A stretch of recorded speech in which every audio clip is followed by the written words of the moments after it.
Seems that everyone involved in online sim racing has a rig building video. I'm not going to be any different. So, to that end, we're going to take all of this, about $60 worth of a trip to the hardware store, a bucket seat, and Logitech wheel and pedal set. We'll take all this and turn it into... This?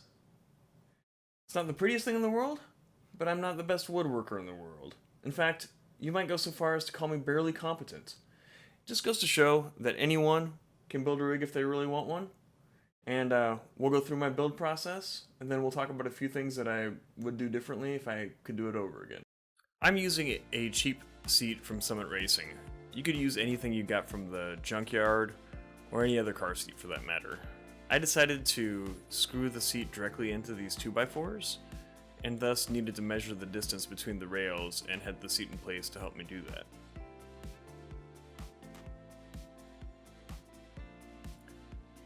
A table saw would be ideal for all this cutting, but I only have a circular saw, and you know the old saying, when all you have is a hammer, everything looks like a nail. So I just clamped my 2x4 to my workbench and used my circular saw to make my cuts. You could also use a handsaw if that was all you had access to, but it worked all right for me.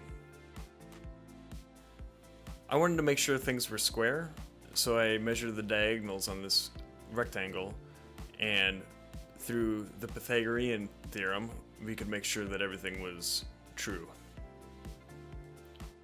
Then, after drilling pilot holes, we put everything together temporarily. Next was a test fit to see where I wanted to have the seat and pedals placed in relation to each other. It's time to take everything back apart so we can cut our main 2x4s to length. Again, this is a situation where the right tools for the job would have come in very handy. Either a table saw, sawhorses, an extra set of hands, anything other than how I did it really, but it got the job done, I suppose.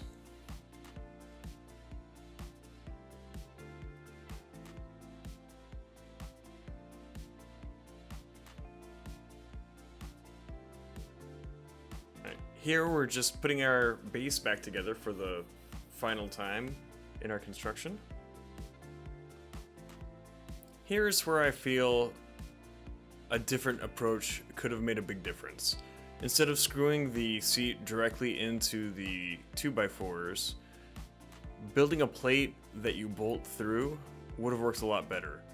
As it stood, it was very hard to get access to the mounting holes for the rails, especially on the back of the chair.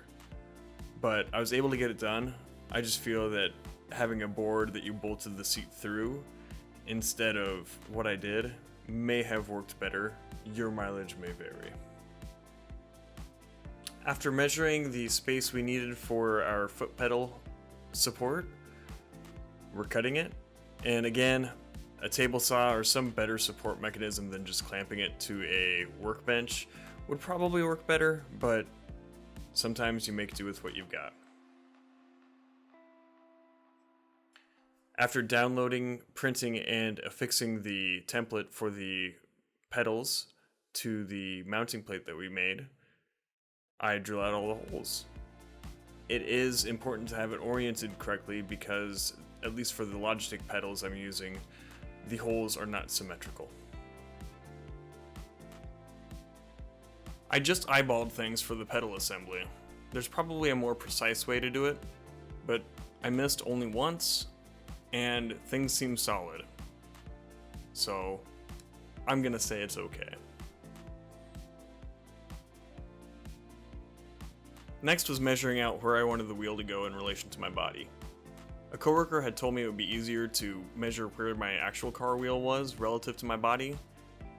This is true, but I decided to go the harder route.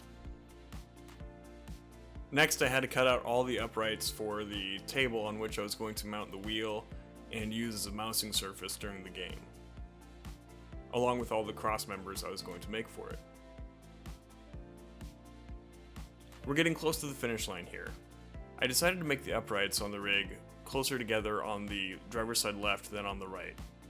This was in an effort to make getting in and out easier by giving myself more space to swing my legs in and out. I also didn't use a horizontal crossmember on the driver's side portion of the rig. This was to facilitate the mounting of the wheel. Now the final step, mounting the tabletop. I offset this a little bit to give myself more room on the right, so I'd have a little bit more room to use as a mousing surface. And now for some final thoughts. I'd probably have painted it before I got it put into place. Unfortunately, I'm not a very patient person. I wanted to get to testing and using it as soon as possible. So that means I probably won't end up painting it, I'll just upgrade to something down the road. The idea of lugging this big heavy thing back down to my basement, taking it apart, painting it, and putting it back together just really isn't appealing to me. Also, I'd make the foot area a little bit larger. As it stands, I'm forced to left foot brake. I know, for race car driving, that's the way to go, but I'm also not sure if I'm going to be able to clutch if and when I decide to start doing that. Even with my lack of skill, it's a good stable platform, and a big step up from my desk setup. Hopefully this video will encourage folks who don't think that their end product would be pretty enough to give it a shot. If I can end up with something functional, you can too.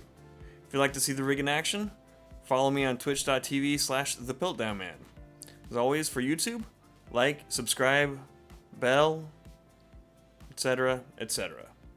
I'll have some videos here-ish, that you can watch that are probably unrelated to this one at this point. Till next time.